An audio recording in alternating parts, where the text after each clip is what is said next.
चित लगा के इसको आपको सुनना है। सब संतन सुबिनती लुड़ लुड़ लागू पाय परापरम पद मोक्ष है दीजो भेव बताय। परम पद प्राप्ति का भेद कोई ऐसे ही नहीं मिल जाता। उसके लिए संतों को, सद्गुरु को बड़ी विनम्रता से प्रार्थना करनी पड़ेगी। सब संतासु बीनती लुड़ लुड़ लागू पाए, यानी छोटा से छोटा बन के जब प्रार्थना करेंगे तभी सद्गुरु रीझेंगे। ऐसे तो कोई न कोई भाव देख के सद्गुरु रीझते ही है। नेछे कबू एक रीझसी कईक अर्थ पर आए, ज्ञानी यूं विचार कर निजमन सूप्यो लाए। सद्गुरु जी महाराज तो निश्चय ही कभी न कभी रीझेंगे। उनको रिझाने का ये भाव है, छोटा बन के रहना पड़ेगा, विनम्रता से प्रार्थना करनी पड़ेगी। जब हम सचमुच हमें प्यास लगी है तो सामने नल दिखता है तो खड़े खड़े हम पानी पी नहीं सकते, थोड़ा हमको झुकना पड़ेगा। सबसु निरसा होय राम गुण गाइए, जूं तेरा रीजे श्याम परम पद पाइए। छोटा छोटा बनना पड़ेगा। हमारे महाराष्ट्र में एक संत हुए जगत गुरु तुकाराम महाराज, उनका बड़ा प्यारा अभंग है। आप लोग मराठी तो समझती हो।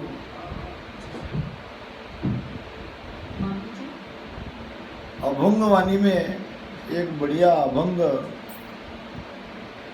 उनके मुख से निकला है। लहानपण देगा देवा, मुंगी साखरेचा रवा, महापुरे झाडे जाती तेथे लवाळे वाचती। ये नहीं समझोगे आप, समझे क्या? लवाळे किसको कहते हैं आप? हाँ, निकलते हैं। तो भाव ये है कि छोटा बन के हमको भक्ति करनी है, राम राम तो करना ही है। अब इसमें काय का अहंकार? संतों ने कभी बड़ा होने की कोशिश नहीं करी। उन्होंने तो कहा कि भाई हमको छोटा ही रखने दो। लहानपन देगा देवा, है परमात्मा मुझे छोटा ही बना के रखो। जैसे कि बारिश में बाढ़ आती है, बाढ़ का पानी बड़ी तेजी से बहता है, तो इतनी ताकत रहती है, बड़े बड़े पेड़ उखाड़ के वो पानी ले जाता है, बाढ़ अपने साथ ले जाती है। मगर इतने भयानक बाढ़ में ऐसे बड़े बड़े पेड़ तो उखाड़ के चले जाते हैं, मगर उसमें लवाड़े कहते हैं, वो हरा हरा घास, वो क्या होता है, वो झुक जाते हैं, ऐसे जमीन लेवल पे झुक जाते हैं और पानी निकल जाता है। फिर धीरे धीरे बाढ़ कम हो जाती है, फिर वो वापस अपनी जगह खड़े हो जाते हैं। एक और संत हुए हमारे पैठन में, एकनाथ जी महाराज। एकनाथ जी महाराज पे उनकी कीर्ति दिन ब दिन बढ़ रही थी।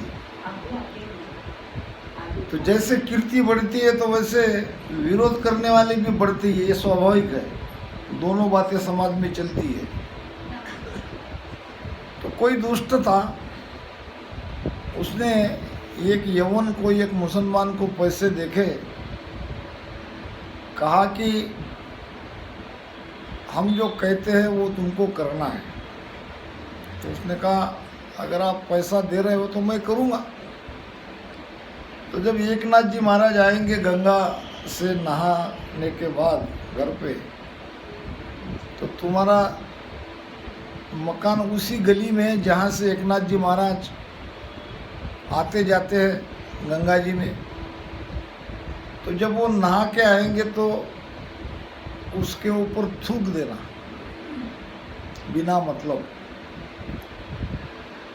अब जैसा कहा, पैसे के लालच में, या वो भी उनसे जलता होगा, जैसे एकनाथ जी महाराज नहा के अपने घर जा रहे थे, ऊपर से खड़े रह के उसने थूक दिया। अब देख लिया, कहा कुछ नहीं, संत थे। वापस जाके गंगा में और नहाया, और वहाँ से गुजरे तो और उसने वही काम किया, वापस नहाया। ऐसे 1 2 3 4 नहीं, दिन भर यही सिलसिला चलता रहा। अंत में एकनाथ जी महाराज ने उस यवन को धन्यवाद कहा कि भाई बड़ी कृपा करी तुमने, आज तुम्हारी वजह से मुझे कई बार गंगा जी में नहाने का मौका मिला। अगर तुम ऐसा काम नहीं करते तो जो एक ही बार मैं हमेशा नहाता, एक बार नहा के चले जाता, तो आपको भी धन्य है। इतना कहते ही वो मुसलमान उसके चरण में, पाँव में गिर पड़ा। महाराज बहुत गलती हो गई, किस मिट्टी को आप बने हो, आपको तो गुस्सा आता ही नहीं। संत उसे ही कहेंगे। तो सब संतन सु बीनती लुड़ लुड़ लागू पाए, परा परम पद मोख है, तीजो भेव बताए। मोक्ष प्राप्ति का भेद विनती करके, प्रार्थना करते ही पाया जाता है। सदगुरु महाराज कहते हैं कि नेचे कबू एक रीज सी केक अर्थ पर आए। भजन तो करना ही पड़ेगा, मगर भजन में भी वो विनम्रता चाहिए, छोटापना चाहिए। तो गुरु महाराज कोई न कोई भाव देख के हम हमारे ऊपर निश्चित रीझेंगे। भरम कर्म का एक सही, मेटो सब जंजाल।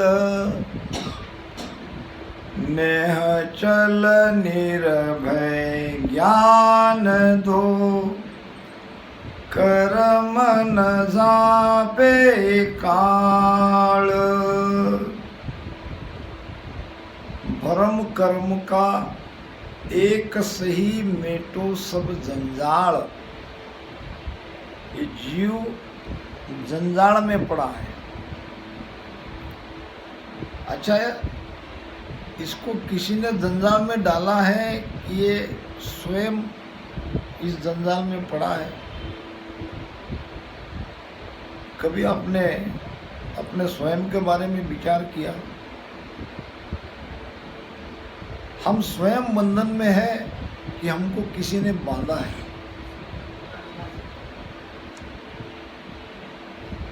पहली बार तो परमात्मा ने हमको इस शरीर में डाल दिया, अपनी इच्छा से बंधे हैं। बाद में तो हम स्वयं बंधे हैं। क्या भ्रम है हमारे अंदर? बड़ा भारी भरम है। शरीर के भाव में हम जी रहे हैं, शरीर के रिश्ते नाते को हम सच मान के बैठे हैं। हमारे माता है, पिता है, भाई है, बहन है, बेटा है, बेटी है, पति है, पत्नी है, ये सब शरीर ही तो है। तो इनको हम सच मान के बैठे हैं कि यही सबसे बड़ा भरम है। वास्तव में यह संसार एक मेला है, यहाँ सब खरीदारी करने आए, यहाँ लेना देना खत्म होने के बाद यहाँ से चले जाते हैं, बस इतना ही हमारा रिश्ता है। कर्म का लेखा मिटाना है और उसी के कारण एक परिवार में हम आते हैं, भाई बन के, पिता बन के, माता बन के, पत्नी बन के, पति बन के। तो इनके साथ तो रहना है। महाराज कहते हैं कि त्यागन किया रहे सिर बदलो जन्म दूसरों लूटे। छोड़ना किसी को नहीं है, इनके साथ रह के, इनसे खूब प्रेम करके अपना जो कार्य है वो कार्य पूरा करके जाना है। जिसके लिए हम आए हैं वो उद्देश्य को सामने रख के हमको जीना है, छोड़ना किसी को नहीं है। छोड़ोगे तो दोबारा वो जो बदला रहेगा वो चुकाने के लिए आना पड़ेगा। भरम कर्म का एक सही मेटो सब जंजाल। संतों को प्रार्थना हो रही है, गुरुदेव को प्रार्थना हो रही है कि मुझे इस जंजाल से बाहर निकालो, मेरे अंदर का भ्रम दूर करो, मुझे कर्मों से अलग करो। कहते हैं कि कोई एक कुंभार था और दिन निकलने के पहले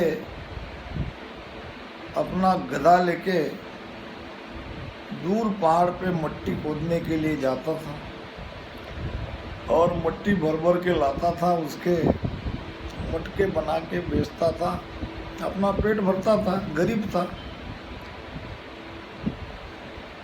अब एक दिन रास्ते में उसे एक कोई चमकीला पत्थर मिला। अब देखा, अब उसको तो कोई उसकी परख नहीं थी। अब उसने अपने गधे के गले में बांध दिया, परख न रहने से। अब रोज गधे के गले में वो बंधा रहता, लोग देखते। अब लोगों को क्या होगा, कोई पत्थर बांधा होगा।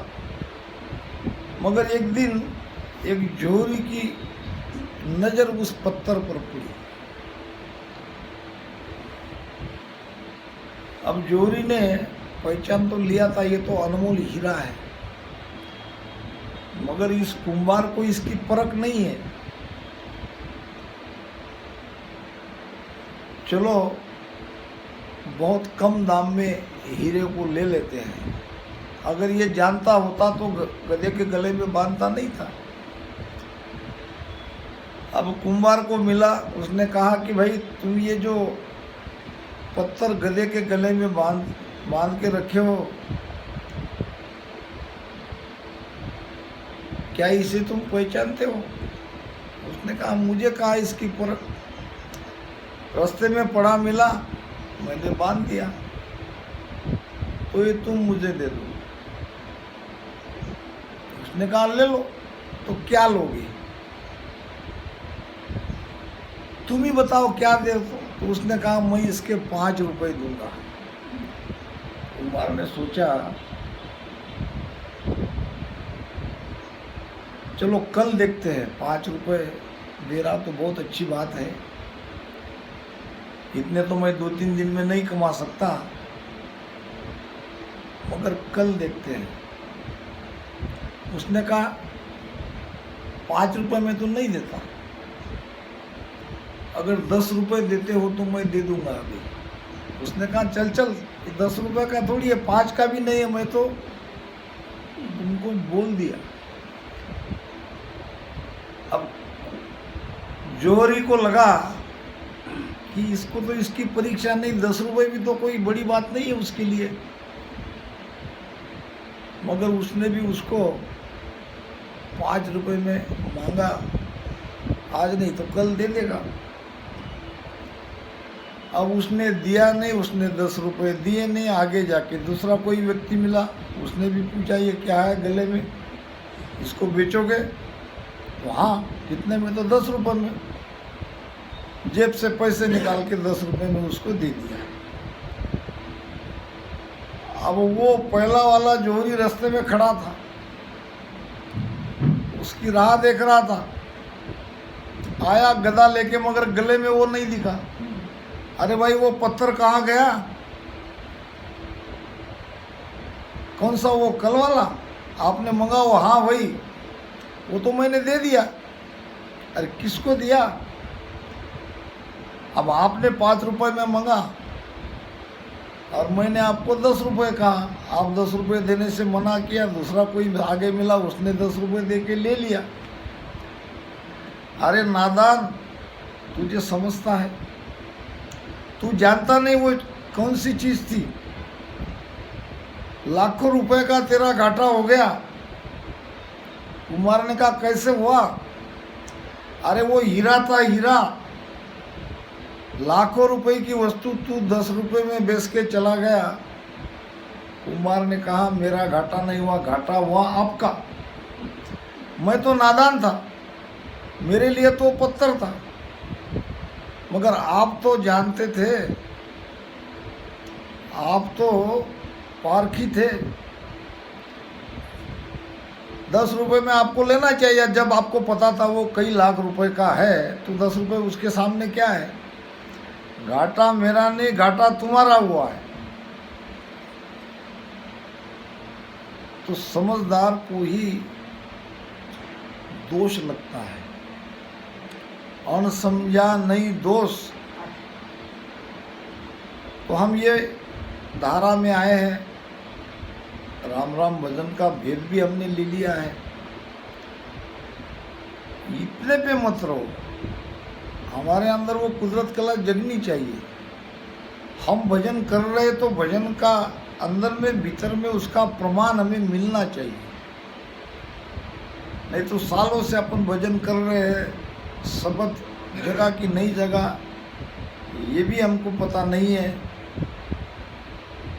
तो हमने इसकी कीमत नहीं समझी। तो महाराज कहते हैं सत्संग में जाके ये गुरु महाराज का ज्ञान भी सुनना है, और ज्ञान सुन के हमारे भीतर के अनुभव से उसका मिलान करना है कि ये चीज़ हमें हो रही कि नहीं हो रही है। अगर हम इसके बारे में नहीं सोचेंगे, भोले बन के अज्ञान बन के रहोगे, या गुरु महाराज तार देंगे, कृपा हो जाएगी, ये समझ के बैठेंगे। सुखराम जी महाराज कहते हैं और कोई शरण नहीं चाहिए, आप ही उलट आप में रहिए। आपको ही आपके शरण में रहना है। आपका सदगुरु आपके भीतर बैठा है, आपको आपके सदगुरु के ऊपर प्रेम करना है। बाहर के शरीरधारी सदगुरु रास्ता बताएंगे, जहाँ कहीं हम अटके हैं वहाँ से आपको आगे निकालने में सहायता करेंगे, मगर सदगुरु तो हमारे भीतर बैठा है, वहाँ उसके ऊपर अगबक प्रेम करना है। प्रेम से ही हम आगे बढ़ेंगे।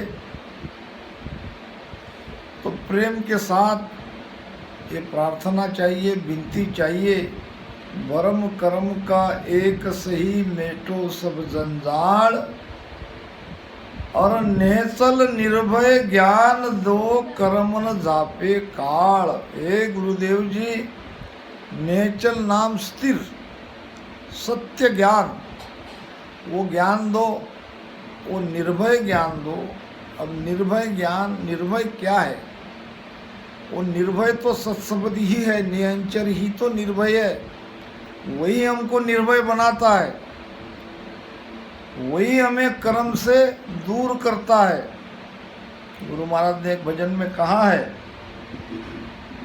इस्तु आगे पूस के ता जल आगे क्या, इस्तु आगे पूस के ता जल आगे क्या, यूं नावज आगे कर्म हमारा जाय इसी विद भाग, सतगुरु तारे।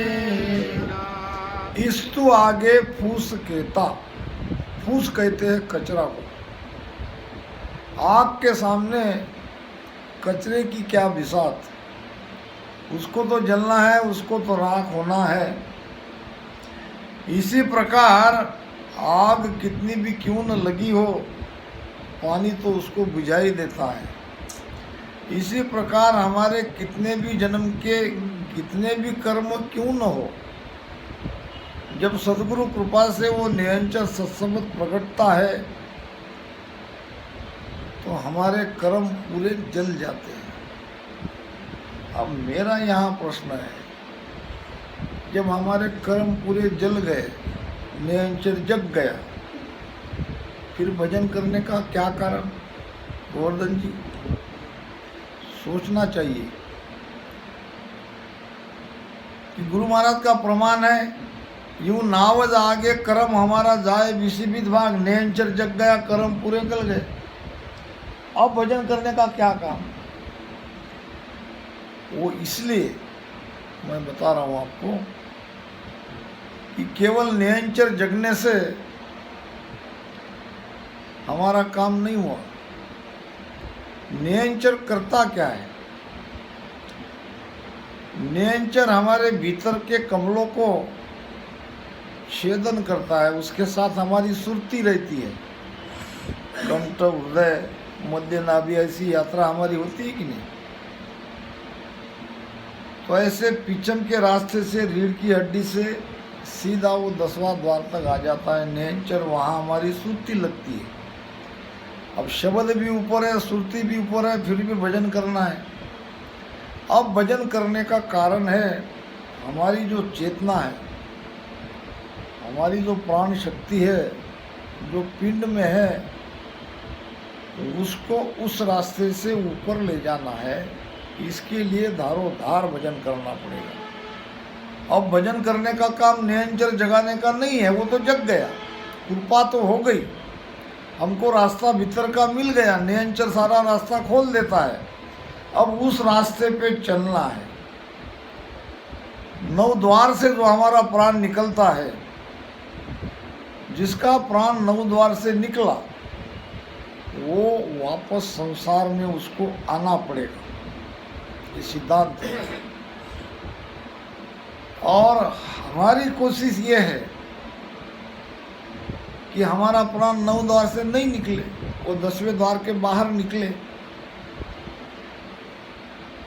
अब 10 हाँ 9 दरवाजे बोल रहे हैं। हाँ 9 दरवाजे से अगर प्राण जब निकलते हैं हाँ तो वापस आना है, आना ही है। बराबर। हाँ 10वें द्वार से तो बिरले लोग निकलेंगे, बिरले निकलेंगे, बिरले निकलेंगे, बिरले निकले, बिरले ही तो है। हो ना? यहाँ जो अपन बैठे तो बिरले ही तो है। तो अभी ये जो 9 दरवाजे से प्राण निकला, ठीक है, 2 जगहों के हम समझ सकते हैं, मतलब कि प्राण निकलेगा, कोई बोलता हाँ है पेशाब लग गई तो समझ लो कि पेशाब रास्ते निकला होगा, बिल्कुल। और अगर संडास लग गई तो संडास रास्ते निकला होगा करके। हाँ ये जो चर्चा में रहता है, हाँ बोलो बोलो बोलो बोलो, अच्छा है। नाक से कान से बाकी जो 9 छिद्र है अपने, हाँ उसमें से अगर निकलता है, हाँ उसमें कैसे मालूम पड़ता कि मैं यहाँ निकला? बिल्कुल, बहुत बढ़िया। देखो, जैसे जो बाहर है वो भीतर है। यहाँ से शरीर से जब हमारा प्राण निकलता है तो सबको यमराज के पास जाना पड़ता है, भजन करने वाले को, भजन नहीं करने वाले को। जो भजन भक्ति नहीं करता है उसको तो जोर ज़बरदस्ती पकड़ के ले जाते हैं। हमारे लिए थोड़ी फैसिलिटी है, कोई जोर ज़बरदस्ती नहीं है। और वहाँ जाते ही हमारा हिसाब देख लेते हैं और हमको मनुष्य जन्म में भेज देते हैं। तो वहाँ 4 द्वार हैं, वहाँ पूर्व, पश्चिम, उत्तर, दक्षिण, 4 पोल कहते हैं, 4 द्वार कहते हैं। ये 4 द्वार से ये जीवात्मा यमराज के पास जाती है, वहाँ हाजिरी देती है। अब वहाँ जो 4 द्वार है वो यहाँ है, यहाँ उसका प्रमाण है। कैसे समझे कि हम किस द्वार से यमराज के पास जाने वाले हैं?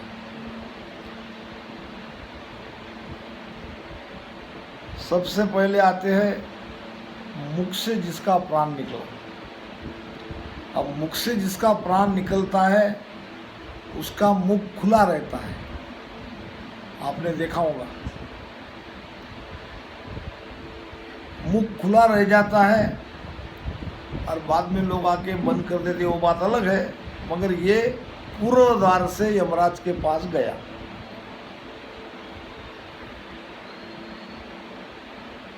और फिर आता है पश्चिम, जिसका प्राण आँख से निकला है। आँख से प्राण निकला, इसका मतलब क्या? आंखें खुली रहती है, वो पश्चिम द्वार से गया है। और फिर आता है उत्तर, किसी किसी का प्राण नाक से जाता है। ये नाक ऐसी थोड़ी फूल जाती है मृत्यु के समय।